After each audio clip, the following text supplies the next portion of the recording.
കൊട്ടാരക്കരയിൽ കുടുംബത്തിന് നേരെ ആക്രമണത്തിൽ 3 പേർക്ക് വെട്ടേറ്റു. വെള്ളാരംകുന്ന് സ്വദേശി അരുൺ, മാതാപിതാക്കളായ സത്യൻ, ലത എന്നിവർക്കാണ് വെട്ടേറ്റത്. അരുണിന്റെ ഭാര്യ അമൃത, 6 മാസം പ്രായമുള്ള കൈക്കുഞ്ഞിനും സംഘർഷത്തിൽ പരിക്കേറ്റു. ഇന്നലെ വരെയും ഇവരെ ആ പ്രദേശത്തെങ്ങും ആരും കണ്ടിട്ടില്ല. ഇന്ന് രാവിലെ അവർ ആ ക്ഷേത്ര പരിസരത്തുണ്ടായിരുന്നു. അപ്പം എല്ലാവരും ഒരു 100 കണക്കിന് ആൾക്കാർ പൊങ്കാലയിട്ട് പൊങ്കാല നേദ്യവും കഴിഞ്ഞ് എല്ലാവരും പിരിഞ്ഞു പോകുന്ന സമയമാണ് ഈ ആക്രമണം ഉണ്ടാകുന്നത്.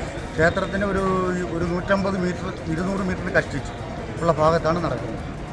വാളും വെട്ടുകത്തിയൊക്കെ ഉണ്ടായിരുന്നെന്നാണ് പറയുന്നത്. ഞാൻ ആ സ്പോട്ടിലില്ലാതെ ഓടി വന്നപ്പോഴത്തേന് എൻ്റെ പെങ്ങളാണ്, ആ പെങ്ങളും അളിയനും പെങ്ങളുടെ മോനും മരുമോളും കൊച്ചു കുഞ്ഞും 6 മാസം തികഞ്ഞ കുഞ്ഞ്. ഇപ്പോൾ ചോറ് കൊടുത്ത് 2 ആഴ്ച ആയതേ ഉള്ളൂ. പള്ളിക്കൽ മൈലം മാരിയമ്മൻ ക്ഷേത്രത്തിലെ പൊങ്കാല സമർപ്പണം കഴിഞ്ഞ് മടങ്ങിയ കുടുംബത്തിന് നേരെയാണ് ആക്രമണം നടന്നത്. വടിവാൾ, കമ്പി, വടി എന്നിവ ഉപയോഗിച്ചായിരുന്നു ആക്രമണം.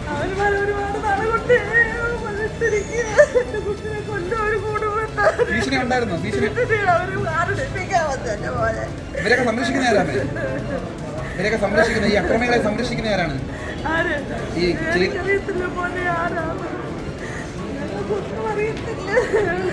ഗുരുതരമായി പരിക്കേറ്റ അരുണിനെ മെഡിക്കൽ കോളേജിലേക്ക് മാറ്റി. 4 പേർ അക്രമി സംഘത്തിൽ ഉണ്ടായിരുന്നതായി നാട്ടുകാർ പറഞ്ഞു. മുൻവൈരാഗ്യമാണ് സംഭവത്തിന് പിന്നിലെന്നാണ് സൂചന.